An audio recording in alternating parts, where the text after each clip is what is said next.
This is a Ben Frank Connection presentation.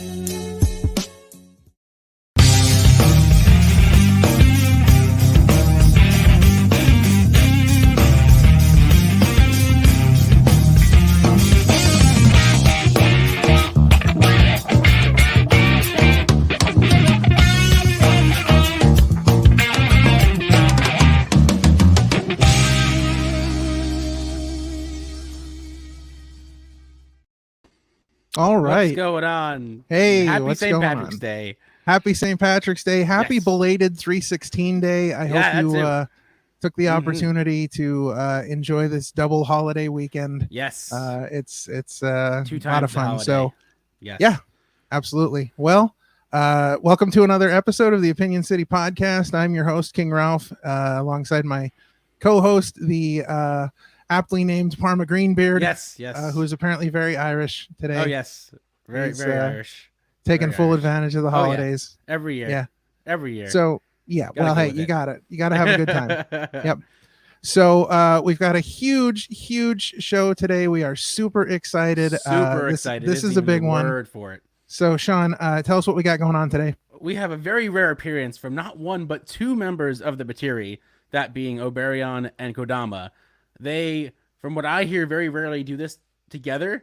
So this is a huge deal that we got both of them in one shot. And they Super said excited. all bets are off. So guess what? Yeah, all bets everything's are on the off. table. We're going full on with We're it. gonna learn on the table, going right into it. Deep dive. We're gonna Deep learn dive all about into the the Batiri Batiri. today. Oh yeah. And then later we'll have their top five, which is top five things you might not know about the Batiri. So go even Very exciting. further into the behind the scenes. So we're peeling back the curtain, man.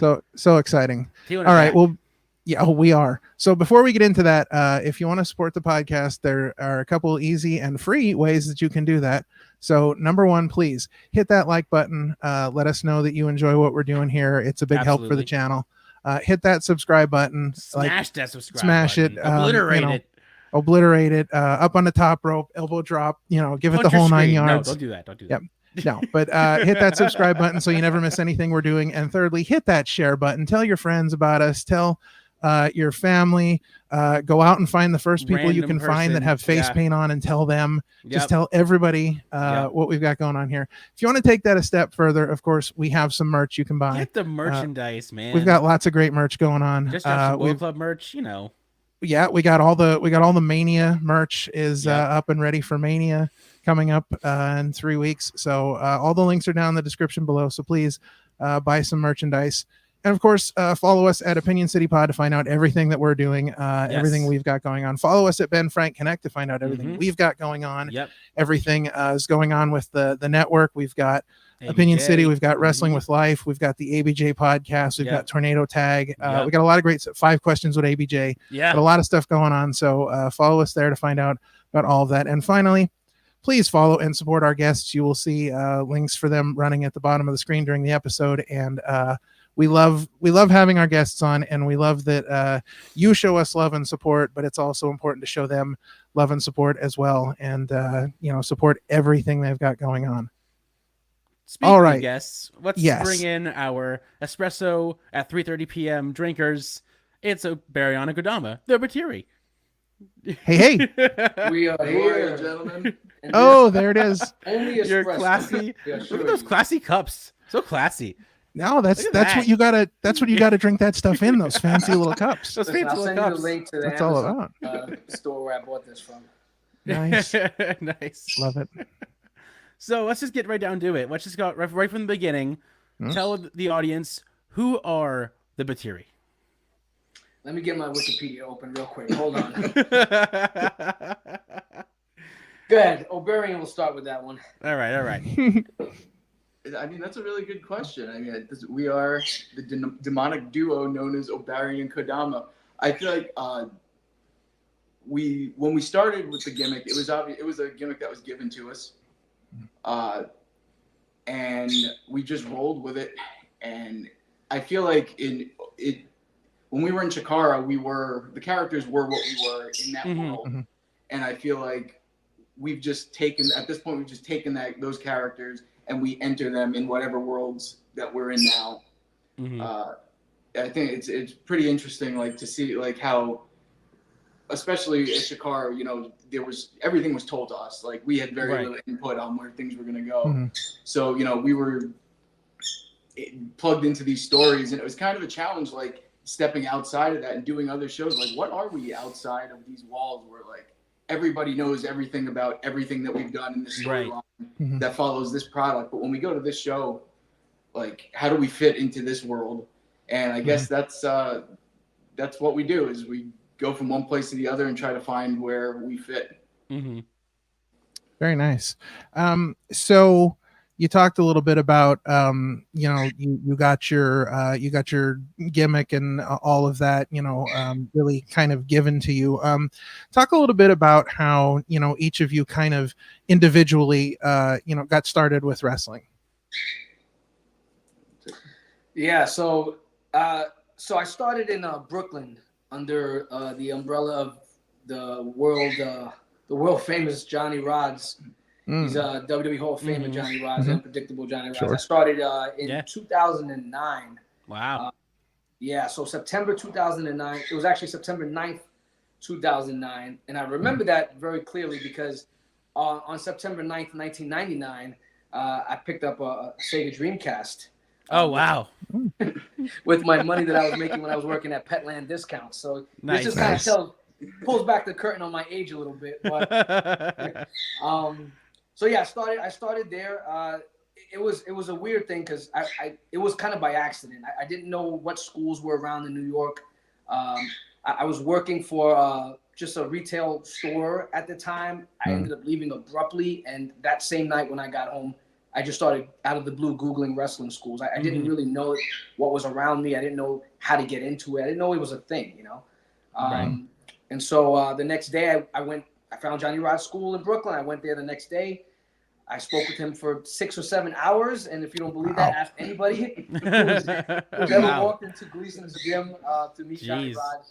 It was a wonderful full day. And he told me it was $3,000 to join the school. And I went down the block, went to the Chase Bank, pulled out $3,000 because I was living at home with moms and I had no bills. Yeah. Nice. I joined the school, and literally like the same week that I joined the school, I was thrown into my first show that same week. Wow. So I had no experience besides just doing backyard wrestling, Sure. Watching backyard wrestling on public access, watching Wrestling Society X, whatever was on at the time. That's kind of where I got Right. what little nonsense that I ended up learning. And then that was pretty much off to the races from there. Wow. Gotcha. Yeah, speaking about pulling the curtain back on the age, so I started training in 1999. Woo. All right. Oh my. I was 15, and Wow. I think there was like a little news clipping in it, little news article about some guy in Yonkers that was training guys. Okay. And it said I think it said on it, you don't need to be 18 to join. I was like, it was so sketchy. Right. So sketchy. Like, I have no idea where my parents ever entertained this. But I went there, and that's where I actually ended up meeting Jigsaw. We started at the same place together. Yeah, me and Jolly Roger. So I've known those guys now since I'm 15. We started there. I stayed there for a little bit, ran into Eddie Kingston there. He was there very early on. And then from there, I stopped. I think they shut down. And then there was another school that popped up in the South Bronx. I stopped there for a little while. They were done in a few months. And then I just saved up money, and I ended up joining Gleason's gym with Johnny Rods. Nice. And I was there. I started training there in 2004. Okay. Yeah, and that was really, the other places, the guys taught us what they knew. But my first real training in a real wrestling ring was definitely at Johnny Rods. Right. And that was it. That started it. And then from there, doing little indies here and there wherever I could get booked. I did some NYWC. This is back in 2005, 2006. And then every few years, I'd reach out to Jigsaw and be like, "Hey man, anything going on at Chikara?" And he'd be like, "Oh, I'll check." And then inevitably a few days later, be like, "No, Quack says roster's full. Quack doesn't need heels. Quack doesn't need baby faces." Quack, this went on for several years until finally in 2009, I got a text out of the blue from Jigsaw. He was like, "Yo, do you know Spanish?" And I was like, I can like understand a little, but I can't speak. Right. He was like, all right, well, I said you can. He was like, do you know lucha? And I'm like, well, I mean, a couple of arm drags. He was like, all right, well, I said you do. So here's the deal. He was like, Cassandro just broke his leg, and he's not going to be able to do King of Trios. Oh, okay. Would you be able to fill in? And, you know, there was, I don't know how many weeks out we were. I was like, well, if I got in and trained, like, to do some more lucha stuff, I'd be good. Right. So he was like, all right, come on down. So I went down one day to train, and as soon as Quack looked at me, he was like, no, you're not doing this. I already know who you are. And I was like, all right. Okay. So All right. I just started training there. And then after a few months, he was like, yeah, so I have this idea, you know, it's going to be this, you know, group of demons or evil spirits or whatever. And that's how that all started. Yeah. So now this just popped into my head, and I don't know why I didn't think of this before, but and this, we're probably jumping the gun here, but on average, how long does it take you to do the makeup? Because I'm looking at it and I'm like, this is pretty impressive. Yeah, it depends, pretty good. depends on what's inside the envelope. So Yeah. no, At this point, it's quick for us. Would you Right. believe me if I told you that we don't even need a mirror to do this anymore? Yeah. You just do it with a mirror. Wow, no, that's impressive. I was saying We're not that that's good. pretty impressive. But Yeah. no, Listen. I say like, what do you think? 10 minutes? Like eight Oh, wow. minutes? You know? That's quick. Wow. Pretty quick Yeah. at this point. We've been doing it long enough. Yeah, I Does mean, it dry this is that our regular fast? form. This is our regular form. We're at Yeah. my home. This is how I'm sitting. Right. That's like, yeah. Right. That's, This is you just know, that's how you normal. wake up in the morning. Everyday morning, So, wake it up, like, make I up live- I on, live you're in good to the go. hood. If I don't have this on, I'll get pulled over every few minutes. If I need this on. Right. It protects me Right. from the police. Yeah. If that was me, I would literally walk around with that on like 24 hours a day. All day. be like, I would oh, make it it's getting- somehow. It's getting a little light over here. Got to touch it up a little bit. No, you know? so- Sometimes the contacts is the only Right. thing that might take a while. Right. You know? What you But do is you just aside get from that- one of those tattoos that just covers your face, and it's that. It's just Yeah. your face Just paint. get it Thought tattooed about on it. there. Have I you think really? if we knew that Have we you would really? been doing this for this long, we might have considered that Yeah. early on. Nice. Just tattoo on your face at that point. Then you're good every day. You're Well, good. You're set. speaking of that, I mean, was there, you know, like after say like the Chikara shutdown, and that's where, you know, the Batiri kind of started, was there ever thoughts of doing something else, or was it just we're just going to keep rolling with this? Wow, damn! What did we do during that shutdown? I don't even remember. Yeah, I don't. Like, you mean the actual Chikara? Like, well, when Chikara shut Right. down, did you ever think like, hey, Yeah. maybe we should do something other than I the feel like- Batiri? Maybe we should try another gimmick, or do we just keep I rolling feel with like, it? yeah, I feel like we were so invested in Batiri. Like, we always wanted to keep it going. Right. I think there were a few times where we had thoughts of like, maybe we could try doing something else. Like, I don't know. We thought it would be fun. Like, we did a couple of shows as Peaks and Valley, Chris Peaks and Louis Valley. Oh wow, really? Nice. Without Okay. without paint, like just because we thought that'd be fun, and it was. But I don't know. I feel like we're so invested in the characters. Yeah. There's been so much time put in, and we're like, Right. it just feels right. I guess like I definitely it was fun doing like the Peaks and Valleys stuff, but like I definitely at this point feel more like myself in the Batiri. Like Right. Yeah. Yeah, like we did a lot of AW stuff and a few other things, you know, outside of that. Mhm. We did excellence one time, Yeah, right? yeah, We did yeah. excellence a couple times without paint. Nice. And yeah, like he said, it was cool. It was fun. It was different because we got so used to working the characters and grunting and groaning and Right. doing paint and all that. That when we got to come out as regular people for the first time in so many years, it was kind of a breath of fresh air for a little bit. It felt good, felt new, felt Sure. different. Right. But when we got back to throwing the paint back on, it just felt so much. I don't know, felt so much better. and just that in way. general, I feel like there's not many teams out there doing paint. There's not teams Right. like that look like a team that are doing paint. Yeah. So I feel like it definitely,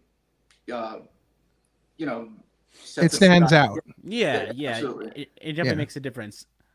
Speaking So of you- Go ahead. Go No, ahead, you're Mal. good. Go ahead. Oh, Oh, no, well, it's you mentioned excellence. So wrestling. This was at the the VFW in Quakertown, No, was it Sellersville? Was it? Sellersville. Sellersville. Yeah, Oh, whatever okay. the building All right. was in Is that- Sellersville. Right. Right. I got you. I think so. Sounds familiar. think so. Yeah, I got you. Yeah, the place they did shows in Quakertown was a little sketchy. It was like in the middle of the woods, and you had to worry about like getting eaten by bears going to Oh, your no, car because there were no lights in the parking lot. So if you get out of the show too late, it's like dark out there, and you're. For those shows. I don't know. Yeah, no, you don't need that. We've had some. We had a show one time in Brooklyn, and our locker room. Maybe that should be one of the 5 things. Oh, all right. We'll save that. Teasing the main event. Teasing it already. Already doing the teases. Yeah, that's a good one. Yeah. But speaking of Chikara, me and Ralph, I don't know if it's his favorite season, but it's one of my favorite seasons. Season 16 of Chikara, you did this whole HeXed Man sort of with Ultramantis, which landed into the big season finale in Chicago, where you guys went up against the Mightiest Heroes. Can you talk to us about sort of that season and that whole experience? Because I think for me, that was probably the strongest season and the strongest storyline for me watching Chikara. Was that? Oh man, I think I don't think we, at least personally, I don't think I realized how good and how big it was at the time. Right. You know, when I look back in hindsight and I see what was going on and how these characters were portrayed, both the heels and the babies, it was now that I'm thinking back, it was probably way overwhelming for me at the time, because it was taking everybody that the world already knew, the world, the small world of indie wrestling, and just completely morphing them into different characters. Yeah. Different paint, different gear, different masks, different everything. I thought it was pretty bad. I thought it was badass. I mean, we even took it to the UK. I mean, we were out there. That was the second year we were out in the UK.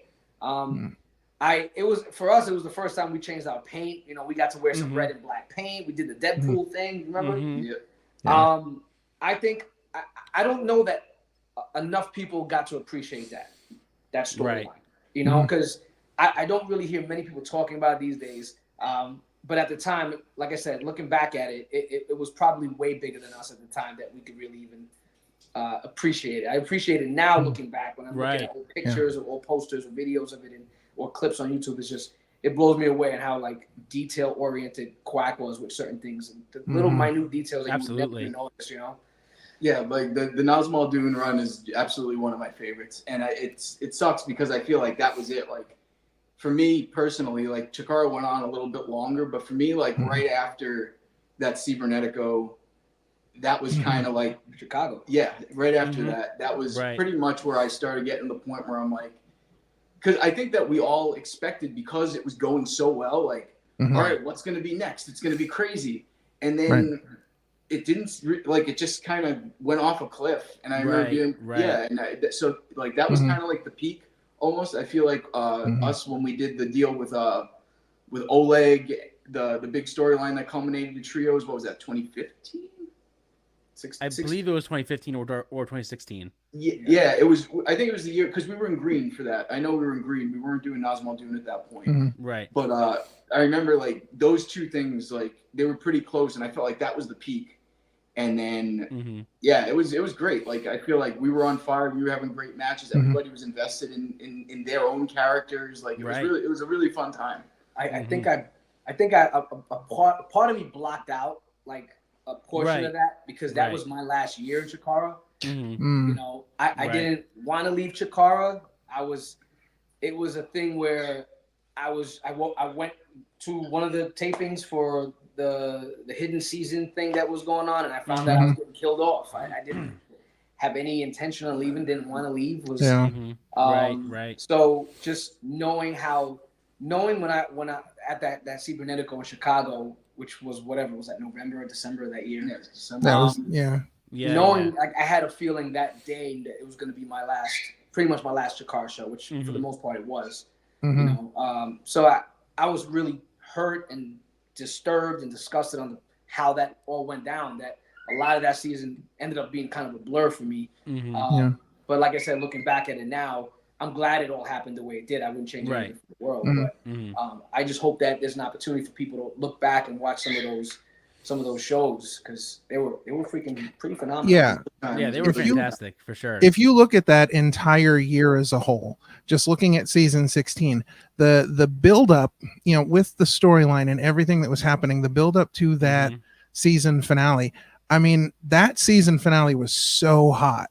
I mean, Mhm. obviously you're in front of a Chicago crowd, so that's going to be nuts to begin with because they always Exactly. bring it.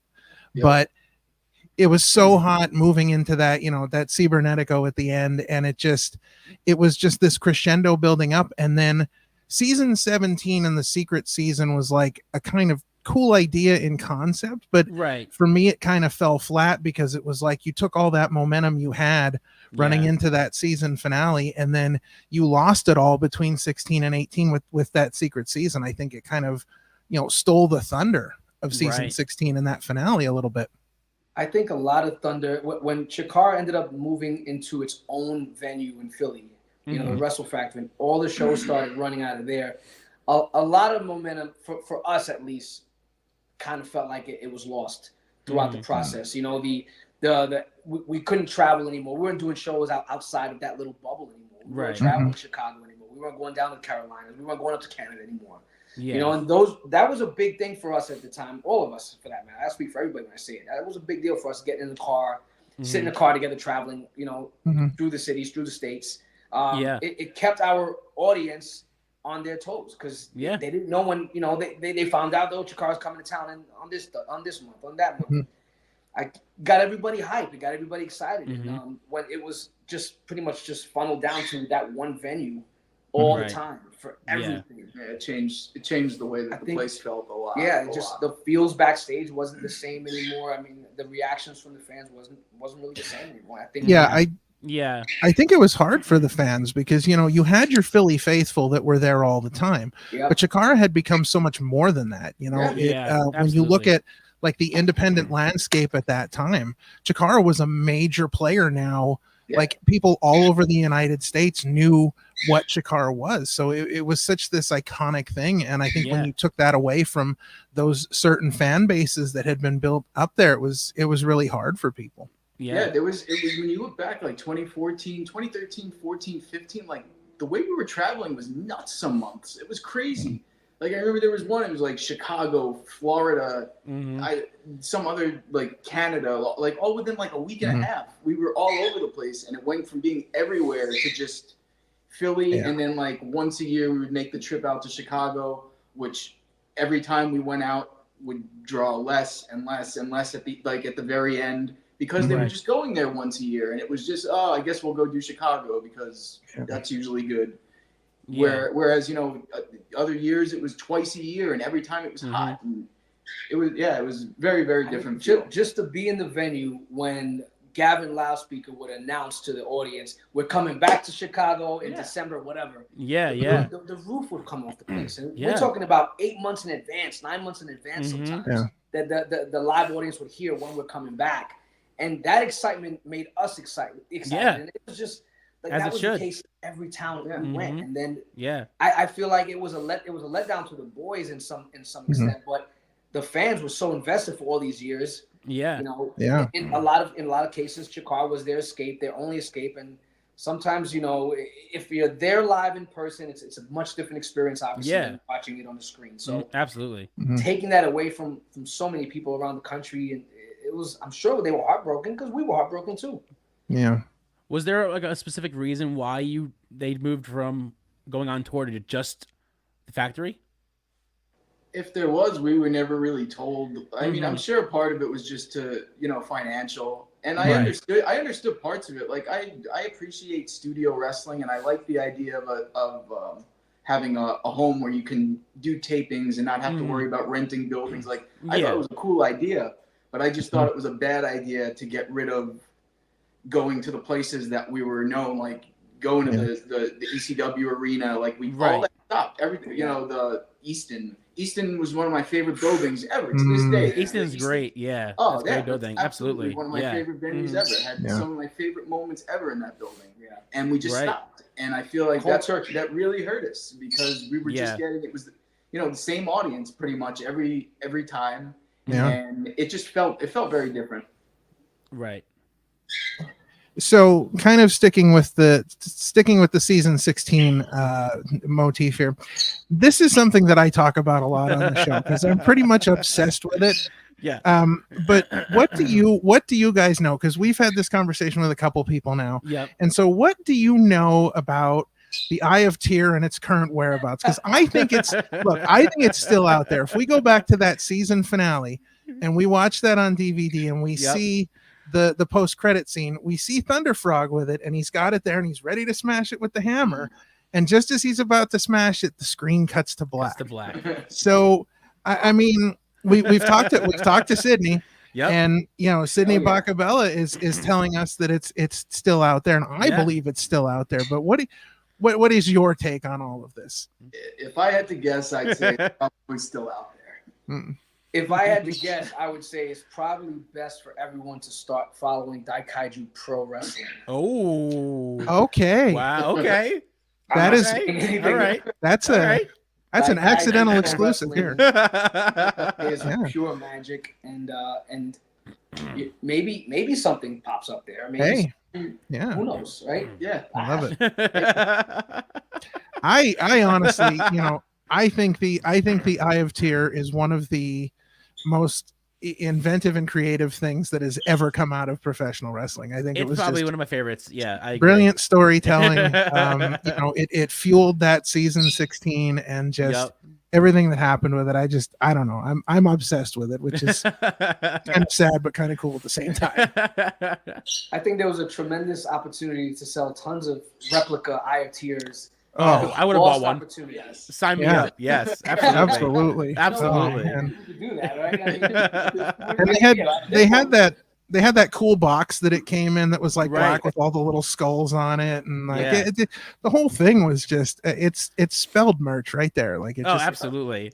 Yeah, and I think shirts, that's what always dolls, figures from everybody. Watching when you look at old Chikara storylines, there was nobody on the independents telling stories the way Chikara was written out, the way it was.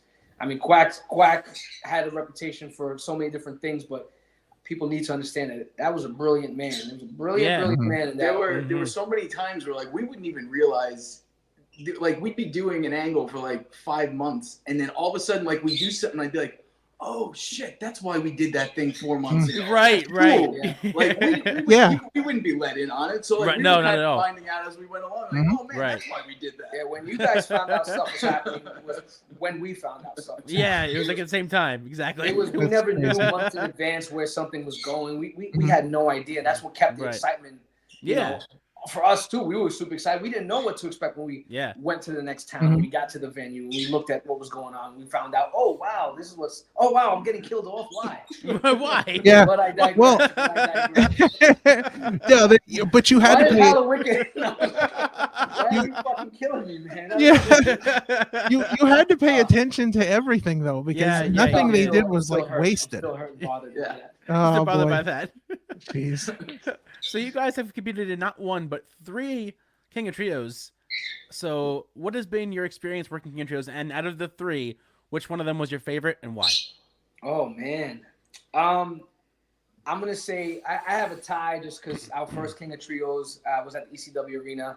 That was 2011. That was a packed, probably the craziest King of Trios. Manami Toyota. And, got to hang out with them at the bar. Great Sasuke. That was my first time wrestling in that building. So for me, really? that was my first time. Now I was there only once before that doing a Dragon Gate seminar. Okay. When what is that term called? Oh, money grab. I'm sorry. I almost forgot. Is it one word or is there a hyphen in there? I think it's 2 words. There was something. I think it's 2 words. Shit. That's another story for another day. But so that was my first time wrestling in that venue, and just the emotions that was going on. The emotion within the venue was one thing, but backstage was a whole different. We were all crying throughout most of that damn weekend, and Sean Waltman, being there, and just that whole deal with him and Generico. I don't know what happened to that dude, but that was one of my favorites. I'm always gonna remember that one, just because it was 3 days. It was 3 days. I mean, it was ridiculous. There was another one, which I'm going to say was probably, in terms of storytelling, my favorite. And it was involving Bacabella, involving Oleg. And, you remember that deal, Devastation Corporation? Those are mine too as well. I felt like that was 15, 16, 15? 15, yeah. I feel like 11 was special for its own reasons. yeah, that was a really, really special weekend. But as far as like in ring and that feeling of like the story had culminated and the crowd wanted to see what we were doing in the ring that night. Yeah. And that was a really special one. I'd say that those two for sure are the top trios moments for me. Mm-hmm. Yeah. And, yeah, Bacabella getting beheaded. Yeah, you know? Yeah, dude, That was Bacabella insane. getting And beheaded was nuts. Yeah, Dude, like Nuts. I remember we were all just laying in the ring like smiling, laying in the like, ring. Yeah. Yeah. Just like We just beheaded somebody. just from the Yeah. emotion. And talk watching about the toupee flying off. Right. but talk about being committed to a bit, though. I mean, he laid there until the place emptied out. Like Yeah, he laid there a literally long until the time. end. Yeah, I think until like the truck was getting ready to get loaded up. He was the last person in the building, pretty much. Yeah. Oh, And, Oh, yeah, that's That's such good amazing. times. I love it. that was it. There was another. So there was a trios where it was the tag gauntlet at one of the trios, right? yes, I think that might have been 14. So that was pretty shitty, and I'll tell you why. Uh-oh. So we were supposed to go to the very end of that tournament. We were supposed to be. I think we were supposed to be the finalists with whoever was there. I think Bacabella was supposed to screw us over, and we were going to lose, whatever the hell. Yeah. But we got into some trouble because we weren't supposed to be out selling merchandise. See now. Oh. Back the curtains a little bit. Oh, okay. There was a point where we weren't allowed to go out and sell merchandise because we were heels. Okay. That can go. Everybody has a different opinion on that, you know. Right. My opinion is I knew what was in my envelope that said Kodama on it, so I knew that if I was gonna go out and sell merchandise, I would be able to keep my lights on with my fucking merch money. Yeah. So, of course, I'm an insubordinate employee. I went out, sold it anyway, and I was able to pay some bills. Yeah. Nice. Listen, you gotta do sometimes. We gotta. But unfortunately, the ultimate pay window was slammed before me because when I found out that we were not advancing in this tournament, we were getting eliminated almost right away. No. That was So I think Syrian Portal knocked us. The script had to be rewritten that night. Yeah, apparently. there was a lot of whiteout on that sheet in the back, and Jeez. it was Jeez. some of the ink was washed away with our tears when we found out we were. Because when you talk about King of Trios, you talk about just all the opportunity. We were there for together six years or so. Yeah. We never won a King of Trios, never won Young Lions Cup, never won tag goals, never won anything. We didn't win any high level accolades. We didn't have any really. So even those little wins for us at the time would have been so big for us. You know, never having won anything there. You know, so advancing in a tournament like that where we have people from all over the world come in and watch us live, it's a big deal. Yeah. You know, but I paid my rent that month. Right. Hey. Now listen. Yeah. Check that off. Yeah. Rent paid. Check. Nice. So, all right. So we're talking about Chikara, and obviously, you guys had quite a run in Chikara. You've mentioned all the things you didn't win, but you were still there for some time. But you were not there alone, and you had another member of the Batiri, and without getting too crazy, I kind of feel remiss if I don't bring up the third member of the Batiri, Cobalt, and I know you guys had a long history with Cobalt, and unfortunately when things went down as they did, he was like the first name that came up and kind of started where now we started seeing more people at Chikara kind of being called out. So I mean, if you can talk a little bit about maybe your relationship with Cobalt and how what you kind of went through when all those things happened. Wow. So I met Cobalt during my Chikara tryout. I kind of had like a little Chikara tryout. Just to kind of jump back a little bit, when I wasn't supposed to be Kodama. There was another guy, Kodama, Right. And the guy that was supposed to be Kodama ended up having to move from wherever he was living, which is probably close to the Chikara area at the time. Mm-hmm. He moved to Texas, and they needed to fill the void. And Obariyon here happened to know a guy who looks like him. Right. 6'4", 240 pounds. Mm-hmm. Right. Long story short, there I ended up getting pulled into that. So I went to just kind of jump around the ring a little bit with Claudio, who was there at the time. Quack wasn't there. Black Quack wasn't there, but Claudio was there. He filmed me in the ring, just at least so Quack could know that I know a little bit of something, which I didn't know shit. Sure. So anyway, luckily enough, Claudio took a liking to me. In the ring, I had my tryout with Cobalt. Cobalt happened to be in there with maybe, I think Tertius was there, right? If I'm not mistaken. Right, yeah. It was just us four. It was us four in the ring, and we were just working out together. And at the time, he was cool. He was cool at the time. You know what I mean? He was just another guy. He was young. He was green. He was just trying to get his foot in the door. And he was doing ring crew at the time. And he was a part of the Batiri before I was a part of the Batiri. Yeah. So it was a few months after that is when he debuted, and for the most part we were traveling a lot together. He didn't live. We lived in New York. We lived in the Bronx. He lived in Pennsylvania. So sometimes we would meet up with him to go to another city, or sometimes he'd meet somewhere and we jump in his car. That's kind of how it was going. But it was we never really hung out outside of traveling to shows. Right. And there were a lot of weekends when we would all be together for a couple of days, on tour for a 2 or 3 days stint in an area, in a city, in a town, whatever. And he wasn't with us. We had our own little crew that we would roll with, which was really the New York crew, which like us in Kingston and the Ants and Frightmare, ring announcer, fucking Jack. He also he was not a drinker, and he kind of looked down on people that like to drink, and well, that was us. So right. Right. Like I said, we worked with him at shows. He wasn't somebody we hung out with after, but we were around him enough. But he never talked about anything. Right. And I think it wasn't until there was a point where I think we had shows in somewhere in New England. Mm-hmm. We had a double shot or something, and this happened 2 or 3 months in a row, or at 2 different times that we went to New England, where we got back to the hotel and it was like, "Where's he?" And he's staying with his uncle. And I remember the first time I was like, "All right, he's got an uncle close by."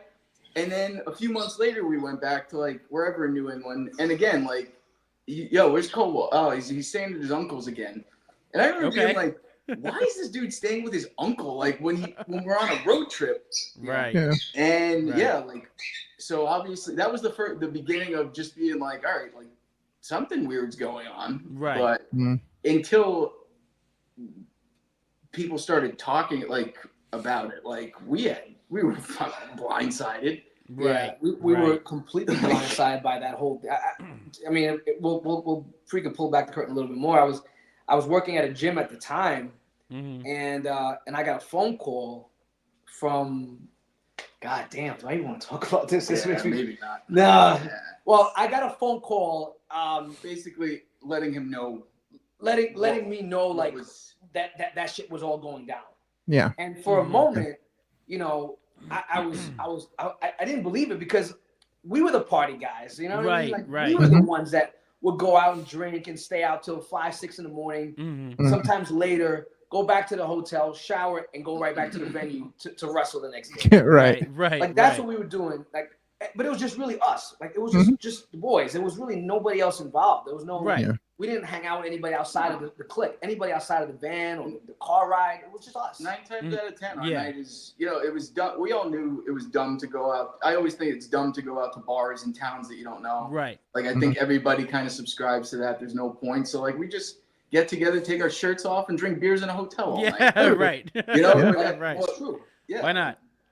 But when I started getting wind of that, it didn't make sense to me. I thought it was a dream when I found out. because Yeah. it just didn't make sense. Because, like I said, knowing the person that we've known for those few years before that whole thing unraveled, it wasn't that kind of person that would do something like that. Right. You know, obviously we all would learn through various ways that, you know, that was further from the truth, you know, and it was obviously it was upsetting. It was upsetting to everybody involved. It was I was hurt and upset for everybody involved in that. It was, Yeah, of course. I mean, who wouldn't be? You know, like it breaks your heart when you hear the stories, you know.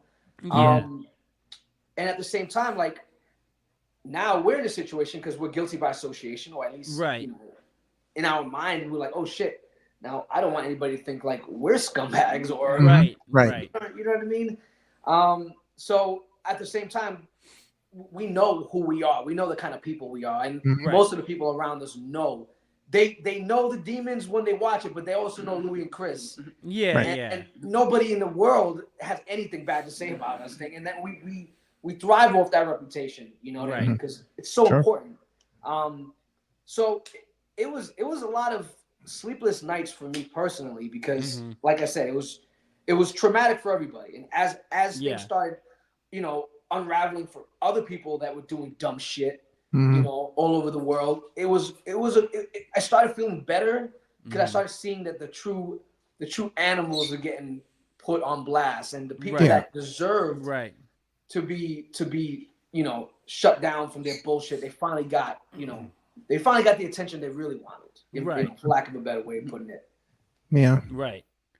It was I mean, it was hard to see some of the names, you know. I mean, For real. obviously, you know, I had connection to one of the names, being his only fan. So that was a little hard as well. Wait, you're on his OnlyFans, you said? No. What is happening? Yo, you're gonna get us canceled. What are you doing? That's it. We're done. I did not ask you on here to besmirch me. That was horrible.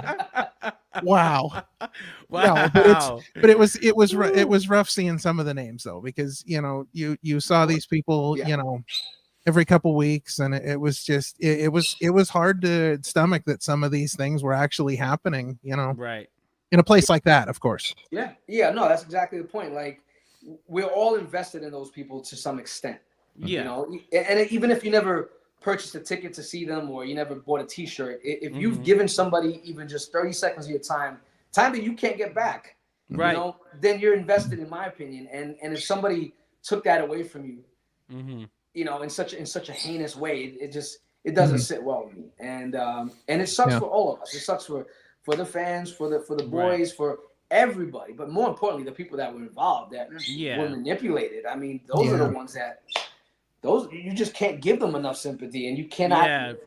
Just you know, there's only so much you can do. It's just like, it just sucks, and I still think about it, and you know, it just And it's terrible now because we're seeing it on all different levels. Now we're seeing it the big time. Like we're living it all over again. Like these horrible things that were done by people who, you know, felt they had power over someone else. Right. You know, it's not just the little indie companies anymore. And the sad reality is that's gone on for many years in many places, and just people just didn't have platforms to express, you know, what was going on, or people were afraid to express.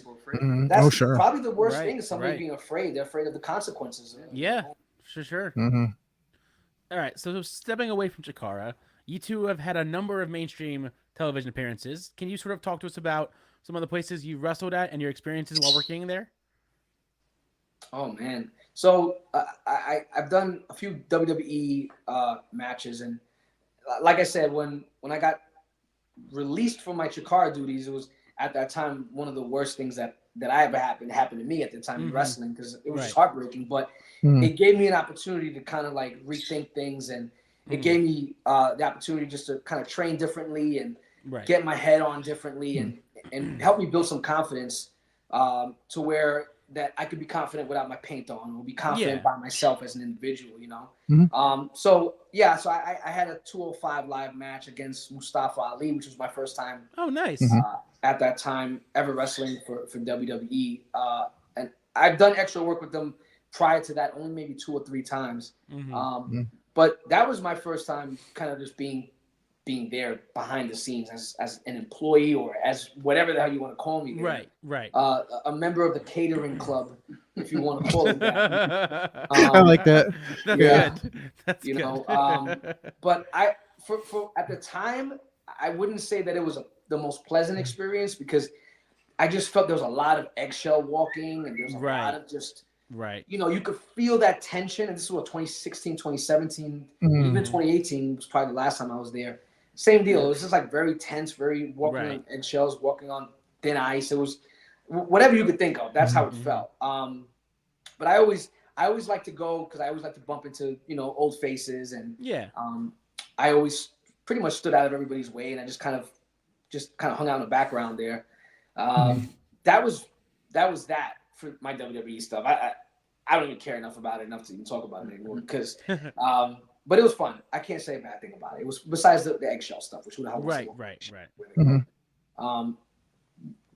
Good. You want to talk about AEW for a little bit? Yeah. We've done a few shots with AEW. We wrestled. We did. That's what we wrestled as Peaks and Valley when it was a Daly's place. Okay. During the pandemic. Yeah, that was one of the Dailies. We did a few of those, which was a great experience. Anytime we've done stuff for AEW, it's always been a really nice, good experience. Great environment backstage, like. And like 60% of those guys are Chikara. Yeah, like that's the thing. I was gonna say. One big happy reunion over there. Yeah. So yeah, it's pretty much the same locker room for the most part. Yeah, we got to do. We wrestled as the Batiri once. Nice. Which was I was glad we got to do that. Right. Yeah, we got squashed. Yeah. Right. Yeah. Yeah, we wrestled Santana and Ortiz. Which we wrestled Santana Ortiz and beyond. But fun fact, the last time I wrestled Ortiz was backyard wrestling 20-something years ago. Oh wow. That's crazy. We all Santana Ortiz and myself wrestled backyard wrestling in like the year 2000 together. So we're going from there to wrestling on, you know, AEW TV was kind of a fun little full circle moment. And then of course we got squashed. So Right. Fuck that. Hey, you know, paint me, pin me. Yeah, right. That's it. It's done. Don't pay me because that's a different story. Yeah. But that's really good. So those experiences are always like I never have anything bad to say about being around. No, just the production too, like just being backstage to watch everybody, you know, running around and all the different people involved. You know, people that you don't even know what they're doing a lot of times. Yeah, they're involved and they're involved in a huge way. You know, so just watching the machine run, it's always we take it for granted. You know, I think, but if you ever go backstage to any type of big production event, especially wrestling, specifically wrestling, I think you'll appreciate it a little bit different in a different way. You know what I mean? Yeah. If I'm not mistaken, did I not see a Louis Vale appearance on Future of Honor? Oh god damn. That's an old one, right? Yeah, I remember that. Throwback. That was against Joe Keys, right? Yeah. Yep, Joe Keys. Yeah. I forgot about that. I didn't. I purposely forgot about that. So going back to forgets nothing. Yeah. Listen, for me that was a big deal for me that weekend because that was in Baltimore and I just booked the hotel, I drove down there, I spent the weekend, I did the whole Ring of Honor seminar thing, which was the first time I ever did a seminar since the first seminar I did, which was a Dragon Gate seminar, which you guys heard about. They call it a money. Right. All right. It's when motherfucker grabs everybody's money and tells them it's a seminar. That's what I did. Yep. But the Ring of Honor one wasn't like that. The Ring of Honor one was amazing. Like it was, I got a chance to like just be a completely different person. Right. A lot of promo time and most of the time, I mean, I think Bubba Ray Dudley was there and a few other guys were there. They were just boosting my confidence. They were just a huge confidence boost for me because they putting over my ability to talk and run my mouth and the in-ring stuff was okay. I had fun doing it. The match, nobody watched that match. It was trash. But see, for me, I didn't want to ever go to a seminar, and seminars are really big right now. For the last couple of years, seminars are great. Don't listen to my grumpy shit when I talk about don't listen to Kodama. Don't listen to me. And I'll say this. I had one bad seminar experience that lasted about 10 years in my soul. And we'll talk about this. Right. This was a Dragon Gate seminar, Dragon Gate USA. Let's get that right. That's a big difference. That USA is a big difference. Sure. Huge difference, It was in July of 2009. And I drove down to Philadelphia with one of my buddies from Johnny Rod's school. And I didn't know what a seminar was. I had no idea. I was only a couple of months in for my training. Right. And I went down there and I saw everybody who was training, who paid to be in the seminar, everybody who paid to be in the seminar being mocked and laughed at and berated by everybody who was not in this seminar in a way it would make you not want to come back to any seminar ever again. Right. You know, and a lot of those guys wound up being on TV, and coincidentally enough, Jigsaw was one of the motherfuckers who was laughing and mocking and making fun of me. Oh boy. Oh, and he ended up being one of my close buddies, and we ended up traveling all over the place together. But I've told him that story, so it's okay for me to tell it this way. And I've cursed him out to his face about it. He was very apologetic. But that experience for me messed me up for a long time, and I feel I hated that because I lost out on a lot of other opportunities because of that one shitty money grab experience. And I'll say it every day that particular day was a money grab. But it was something that I obviously took with me, and I realized that I can't hold on to dumb shit like that. I gotta move forward, and a part of me leaving Chikara, that whole thing with the Ring of Honor thing happened, and that was just a big confidence boost for me. And obviously nothing came of it. At least maybe not on TV or maybe not anywhere else, but in my mind it did, because I left there with confidence that I never had before. Sure. You know, and that's a huge deal. I think that's missing in a lot of places. A lot of people forget that that's the most important thing going into anything they do. You need to have some kind of confidence. But where do you find it? How do you get it? I'll tell you where you don't get it. You don't get it from a money grab like Dragon USA. No, you don't. Yeah. Well, and if I'm not mistaken, that Future of Honor appearance there was at the dojo, which is now the Worldwide Wrestling Dojo owned by Cheeseburger. So no, So no, is that not the same building? No, because the seminars prior to the one that I was at dojo at Cheeseburger.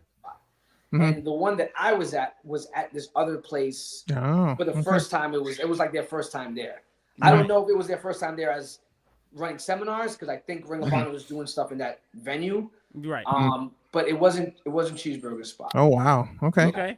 Yeah, the seminar just before mine was the last one, if I'm not mistaken. Got you. Gotcha. Yeah. All right. Well. By the way, I see a Ninja Turtle shirt on. Is that all right? Yeah. Just want to give you props there. Not because it's green. We're Ninja Turtle junkies here, so. Very cool. Good. But so I was wondering, who have been some of your favorite tag teams that you wrestled against? And to add to that, who is a tag team that you haven't wrestled but you'd like to? Oh, man. Who have we? All right, let's start with who we haven't wrestled. Right? You want to do that? Yeah. So we haven't wrestled Hard Foundation. Right. Of course. That's gonna be a tough one. That's hard. I'll go back. Let's make it easy. I think one of the tag teams we always loved in any which way you could mix them was the Colony. You know, Fire Ant, Soldier so Ant, good. Yeah, so Green good. Silver Ant, whatever color Ant he wanted to be. Some of my favorite tag matches definitely the Colony. Pink Ant. Any combination. yeah, Pink Ant. Yes, of course. How could you forget? Yeah, Pink Ant. Pink Ant. Oh, you motherfucker. What a guy. We can't talk about tag teams without talking about Hallowed Wicked and Frightmare, of course. I mean, of course. Yeah. So we how many times have we wrestled those guys? Wherever, it was everywhere. Again, I am one of the guys that will scream from the top of every mountain that Hallowed Wicked is one of the best wrestlers. He's so underrated. It's in your top 5. I think he's probably the most underrated wrestler that's not signed somewhere right now. Absolutely. I mean, people sleep on him and have no idea how good he really is. A legend. Yep. We hear that from everybody we talk to. Yeah, for sure. It's the truth. Yeah, those I'm gonna say those are my top two. As far as I've said for years, I would love to get Motor City Machine Guns. Oh, that would be a great one. Oh yeah, that's one that I would love to have. Absolutely. Yeah, I think we'd kill it with them. Yeah, I mean, there's just so many. There's so many. Here and overseas. Mm-hmm. But just thinking about like some of the people we worked before, those even throwing Ultramantis in there because sometimes we'd have Ultramantis Black with Frightmare, or sometimes Ultramantis with Hallowicked. That was also a good pairing. But yeah, man, we've had a couple with the Bucks. I'd love to get another with the Bucks.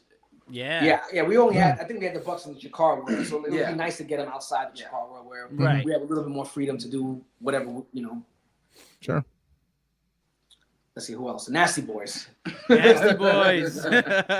Yo, I'm gonna tell a funny Nasty Boy story. So I live in the Lehigh Valley, and of course, they're from the Allentown area, and so my wife and I we had to go to the bank, and we didn't have time to stop here, and we were in Allentown, and they had one of our bank branches in Allentown. So we go into Allentown, and they've got like all this crazy like Allentown memorabilia and stuff on the wall, and there right in the middle is an autographed picture of the Nasty Boys in the bank.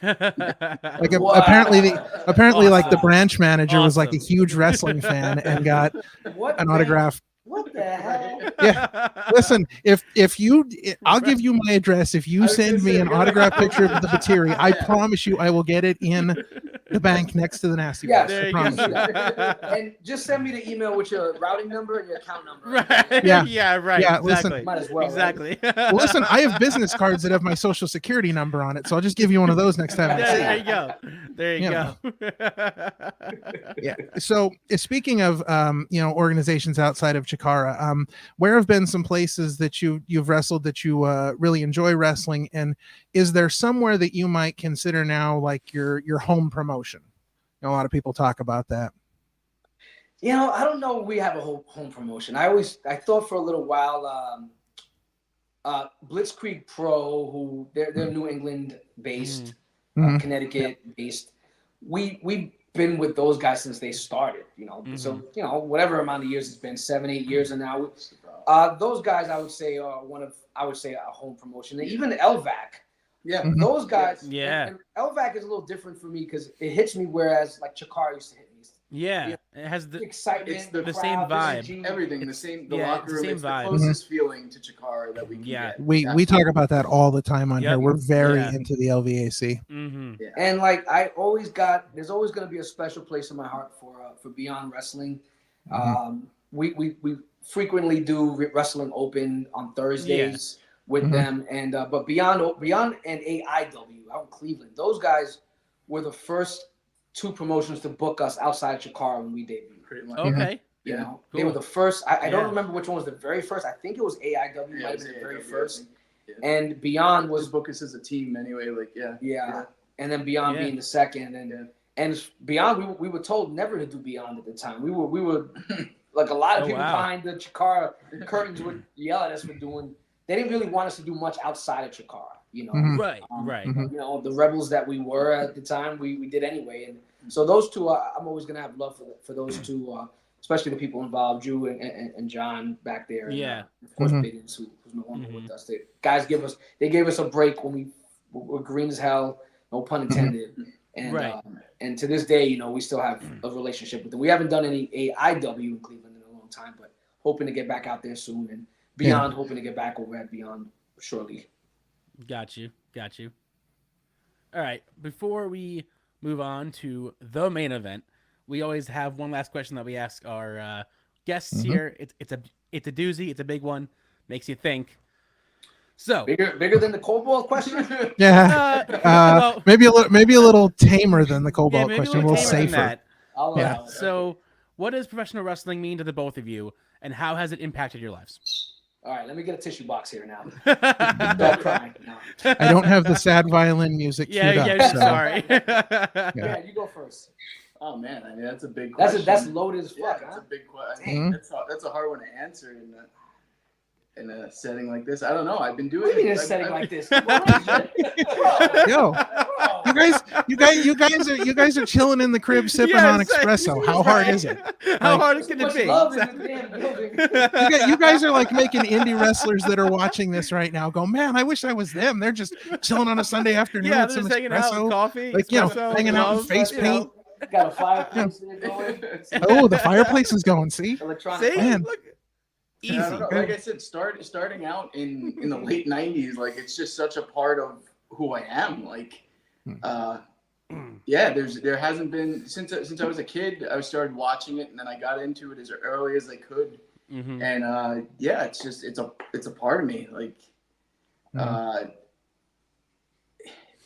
yeah, I don't. It's a really hard question to answer. Like, it's He put you on the spot. yeah, it's a really just core part of who I am. Like, there's so much in my life that it's my life and my experiences in it have like shaped everything about me. Like, now I look back and yeah, like, I don't know, it's crazy. Like, looking back now, knowing like I was getting into this when I was only 15, and this have so many of my biggest life experiences have been wrestling related because of it. And yeah, I don't know, it's hard to sum that up in words. It's Well, and you met me, so that's of course. right. yeah, like seriously though, like my closest friends that I've had forever, like I said, I met Jigsaw when I'm 15 years old, and like we're still in touch all the time. Like, so many of these people that I've known like since I'm a kid, and I've been able to travel the world with, do really cool shit with, and do what we love together. Like, it's I mean, yeah, it means it's hard to say what it means. It's a very big part of who I am as a human being. All right, I guess it's my turn. Damn. right in the feels, man. Right. Yeah, in the no, feels. you know, brother. I remember what wrestling. I remember watching wrestling as a kid, and I remember how it made me feel. You know what I mean? And it was a feeling that I couldn't describe as a kid. Right. And as an adult, in my early 20s, right now, I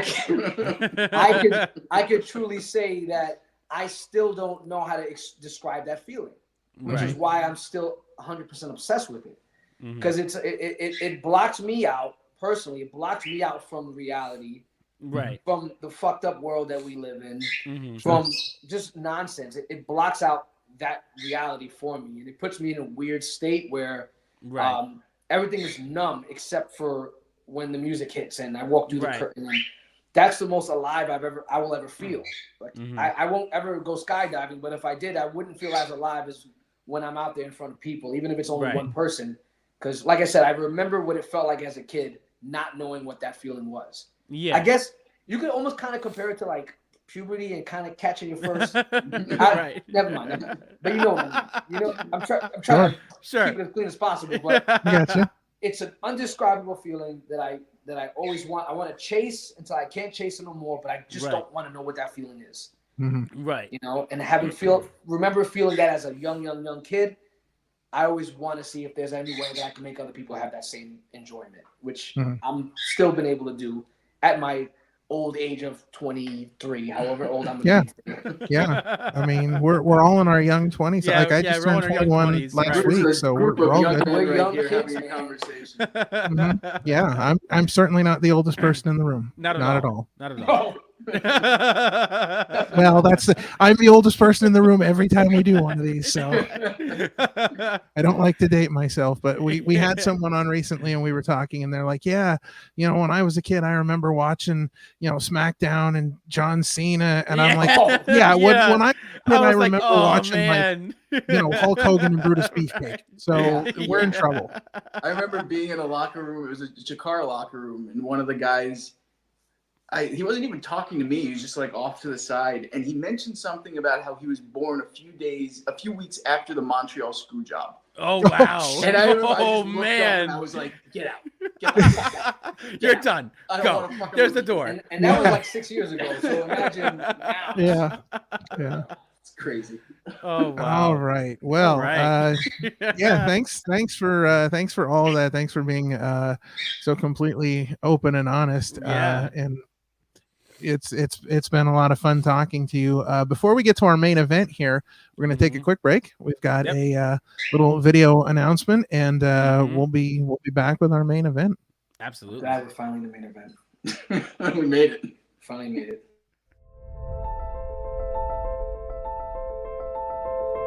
"7 years ago, one man had a vision. It began as an idea and it would change his life forever. As the vision grew, others hopped on board, and a podcast was born, a network was started. Episode 50 will be like no other. This is where it all begins again. And for this special episode, we need a special guest. Ladies and gentlemen, your main event of the evening!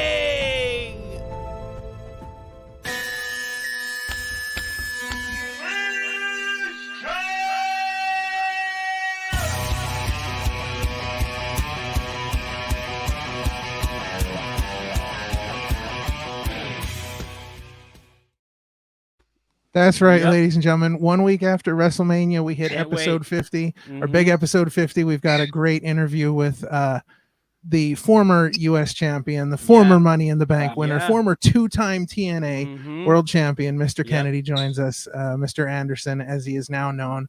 We're super excited. And by the way, did you recognize the announcer's voice in that video? It sounded like Gavin Loudspeaker, wasn't it? It certainly was. That's Gavin Loudspeaker. So we have another podcast we do called Wrestling with Life, Yep. and we talk to people that are in the wrestling business but aren't wrestlers. And so I've known Gavin forever, and Right. we met up with him at a show, and I said, hey, we'd love to have you on the podcast. And so we had him on, and afterwards I wanted to do something really big for our episode 50 announcement. Yeah. I'm like, dude, could you record this for me? And he's like, absolutely. Yeah. And it came out That was fantastic. really He was the good. best. Yeah. So good. Really the best. All right. Well, Sean, do you know what time it is? I think I do. I think. What time is in it? The words of Mark Henry, it's time for the main event.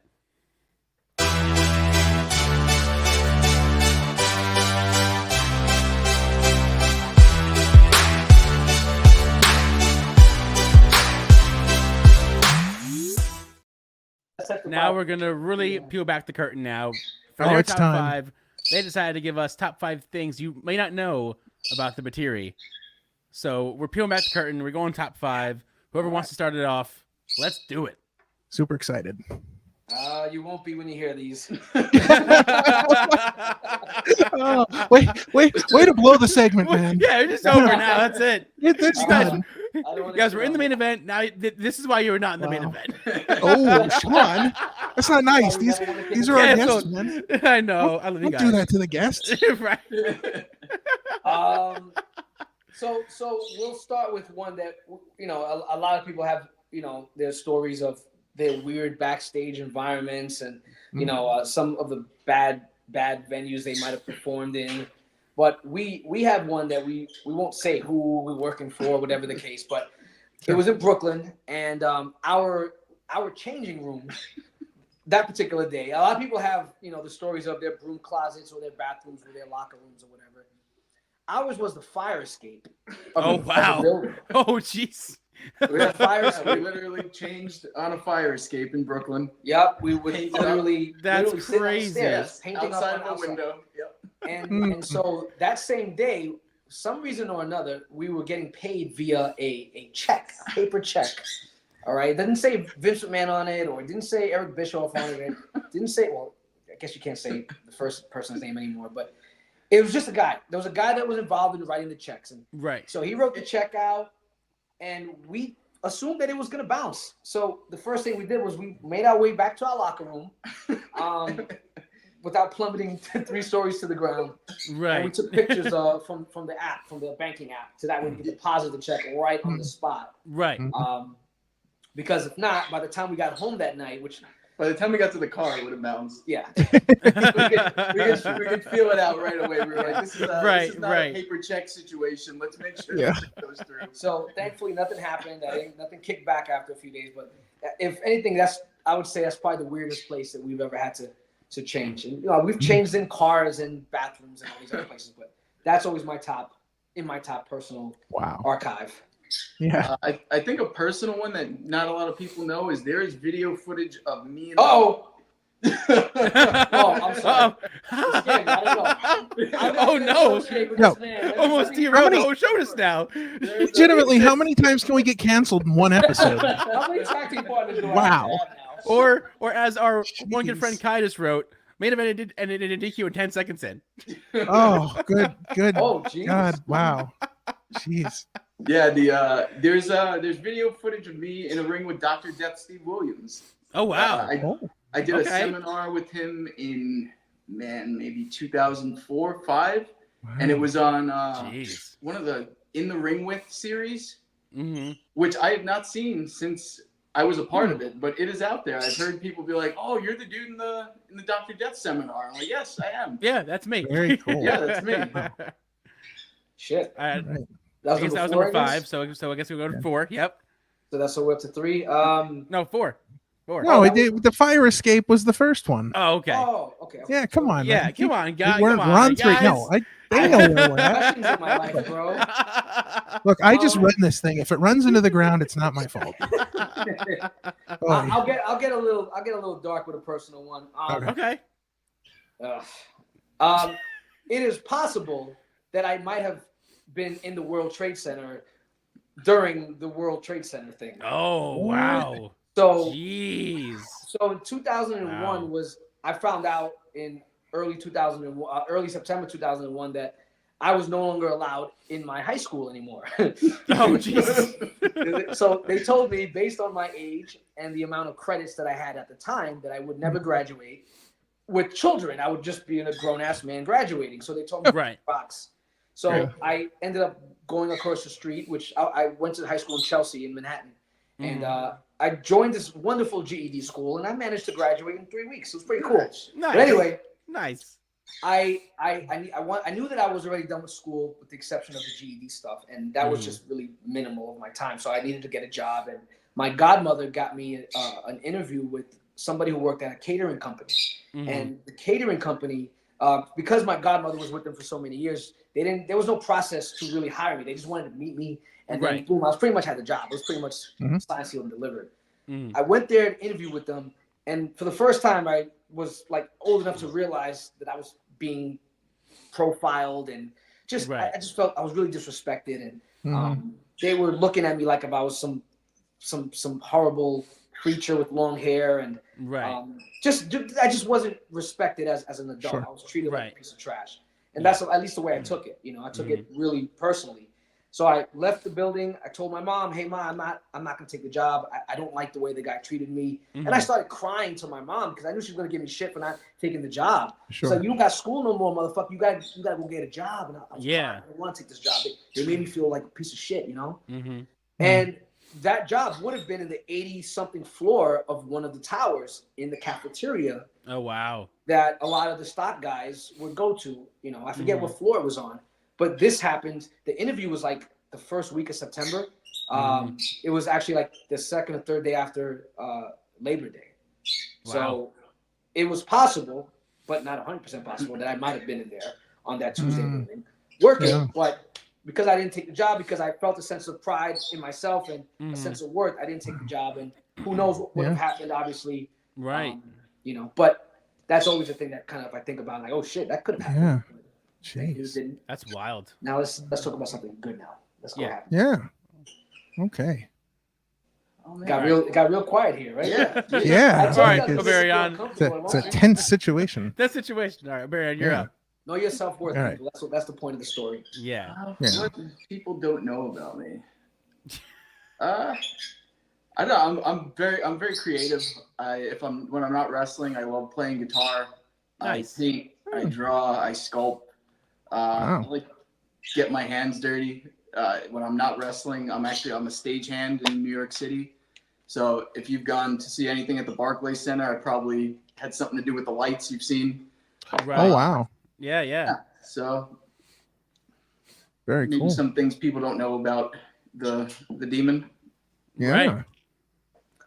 Let's see. All right. Are we up to the final one now? Or? I think we are. Yeah. It's gotta So be. It's the one. yeah. So I'll start it maybe. gotta be a good one here. End on a high note. Yeah. Okay. No, go ahead. Just start. All right. So around this must have been like 2010, right around the time starting in Chikara.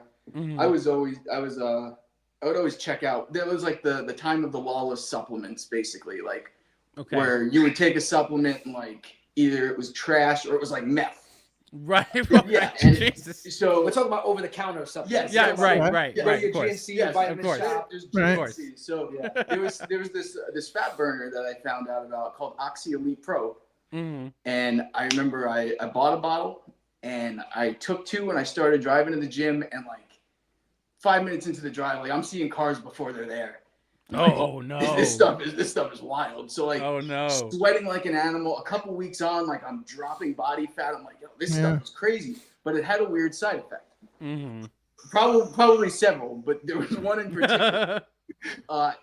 If the wind blew too hard, if any kind of not even borderline inappropriate sexual thought entered your mind, you would feel like you're about to make a mess in your pants. Oh no. Oh no. Yeah. Oh, jeez. And the more that you would take, the easier it would happen. Like literally, like just pull your pants on too hard and it's like, oh. So I'm reporting the news to all the guys, and I'm like, oh, the supplement's great, and everybody's getting on it, and then like little by little, everybody's like realizing like, oh, what's this about? Oh, no. So he was one of the guys that I turned on to it. I was like, yo, this stuff is great, man. It rips you up. Naturally. Yeah, Naturally. So it was right around September 2010, and I was taking them, and the same deal. I was losing a lot of body fat, but I was really jittery. It was just too much caffeine in these things. Right. Right. These fat burners are just really caffeine, and God knows what else in this case. Yeah. But I noticed that weird side effect one day when I was just urinating, right? I was just peeing. Oh, no. And while I'm peeing, I shot the most insane. I don't even. I feel weird saying it. Like, Wow. Now here, let's. We're all grown here. We're all adults. We all know how the human body works. It's not supposed to happen when you're flaccid. It's just not supposed to happen. So when it does happen, it doesn't feel good. If you're not, you know what I mean? Yeah, if you're not ready to fire and the gun's going off, it's not good. Something's wrong. Something's definitely wrong. So one day, we were wrestling each other in a wrestling ring. Let's just set the stage in Union City, New Jersey, at the Ace Arena. And we were just wrestling as Louie and Chris. Yeah, the one-on-one singles match. This was like right around the beginning of us tagging together. Like literally within maybe the first 2 weeks when I debuted as his partner. And we both, before the match, took our fat burners. Oh, naturally. No. You need the caffeine. You need your caffeine before you wrestle, right? Right. You see people drinking their Monsters and Red Bulls. We were taking our fat burners. And we built up such a tolerance for it that we would take 6 or 7 of these. Oh, my God. I recommended 1. Jesus.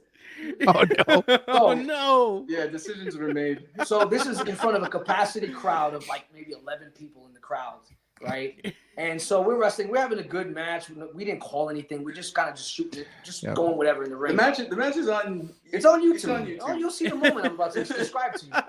So there was a point where Chris was on his back, and I'm in the corner, and I go shoot for a springboard split leg moonsault. Okay. Mm-hmm. Okay. You got your brains working here. Yes. Right. Yeah. Yeah. So when I go for the split leg moonsault, Chris moves out of the way. No. Oh, yes, I rolled. He rolls out of the way. And I guess while he rolled, he had some sensation going on below his belt. Because by the time I landed, I had immediate sensation. And at the same time, we both literally came in our pants. No, my good Lord. Oh, God. He hits the ground. He turns. He's like, I just came, and I'm rolled over next to it. I'm like, me too. And we're literally both just, we're not even like selling we're not selling the chest and stuff, we're selling the crotch. Yeah. It hurts. It didn't feel good. Yeah. We both climaxed together At in a the same ring. time. Yes. In the Wow. middle. Well, as they say, teams who climax together stay together, right? Apparently, going 14 years strong. And they have since discontinued this product. What's messed up was that was the second time that it happened to me in a ring. Oh no!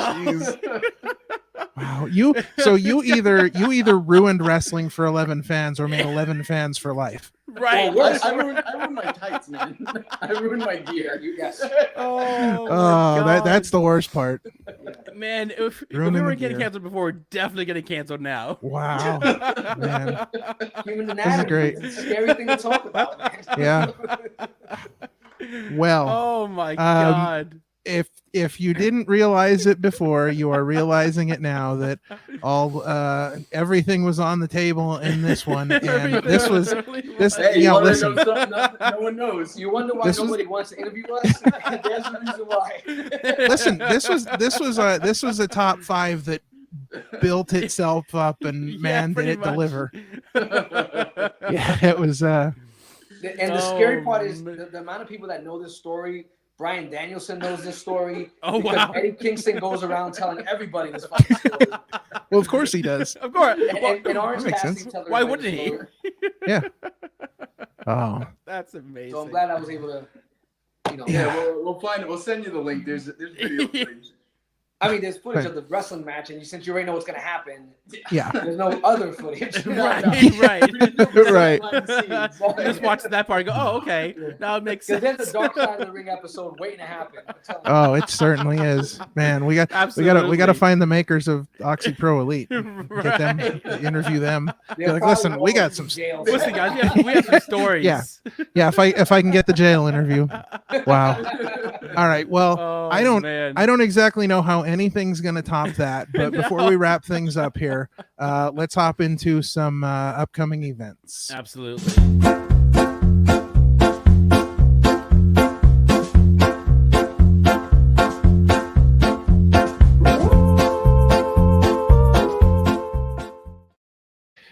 All All right, guys. Why don't We you are guys tell back. us what's in the upcoming events for the Batiri?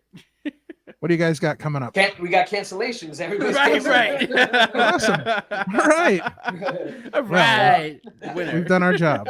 We've done this it. Thursday, we're at Wrestling Open in Worcester, Massachusetts. Yes, that'll be Cool. on IWTV. On IWTV. In the upcoming months, we will be down in Virginia for Virginia Championship Wrestling next month. Well, we're 20. 420. We'll do the 420 maybe since we'll be wrestling on 420. There We're you go. debuting for Wrestling Lab in Ridgefield Park, New Jersey in May. We have a few other things that haven't been announced yet, so we won't talk too much about it, but we're going back to Canada in July. Nice. which That's is awesome. Hell yeah. We got a few other things in the pipeline that, like I said, not 100%. They haven't announced anything yet, but we got some cool stuff coming up that we're excited about. Yeah. Very So cool. obviously we had your socials running across the bottom, so everybody can follow you there to find out exactly where they can get their opportunity to see the Batiri live in the ring. Absolutely.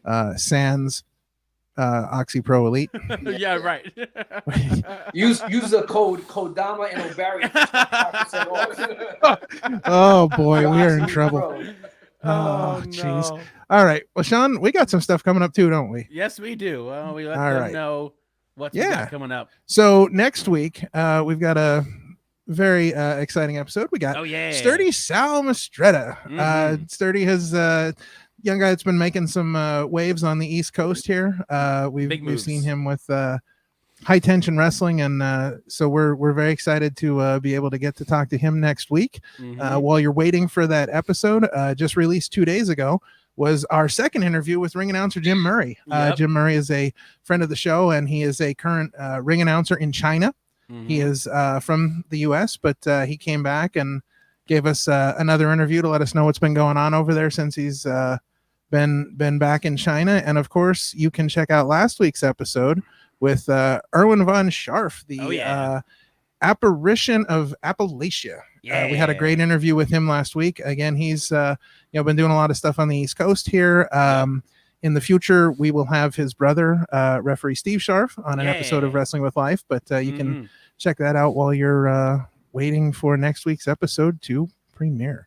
Yeah. All right. Well, gentlemen, this has been a phenomenal episode. Absolutely. We were super excited to get you guys on. It's been a long time coming. You were, again, you know, when we started this whole podcast thing, we say this a lot where, you know, we had certain people that we wanted to get, certain people that we wanted to talk to, and you guys were definitely high on that list as well. You know, we respect what you guys do.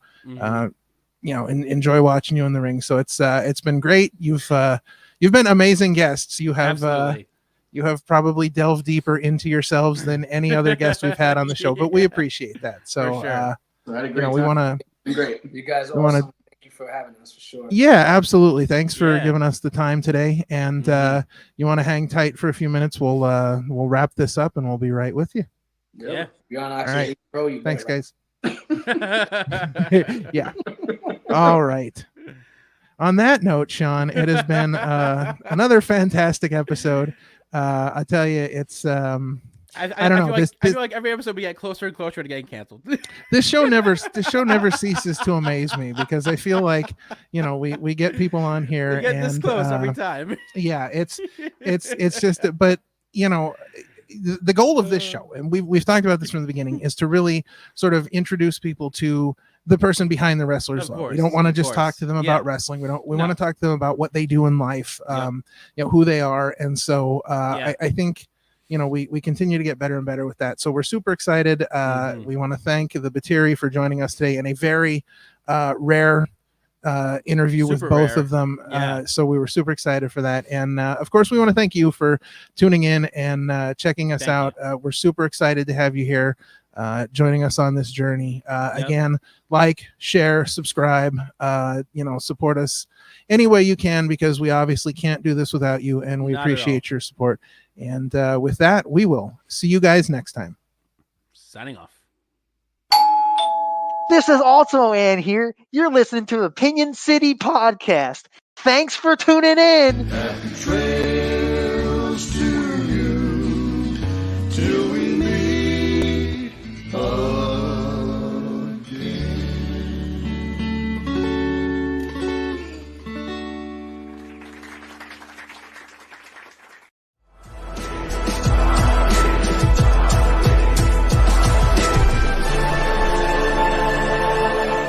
Thanks for watching this presentation.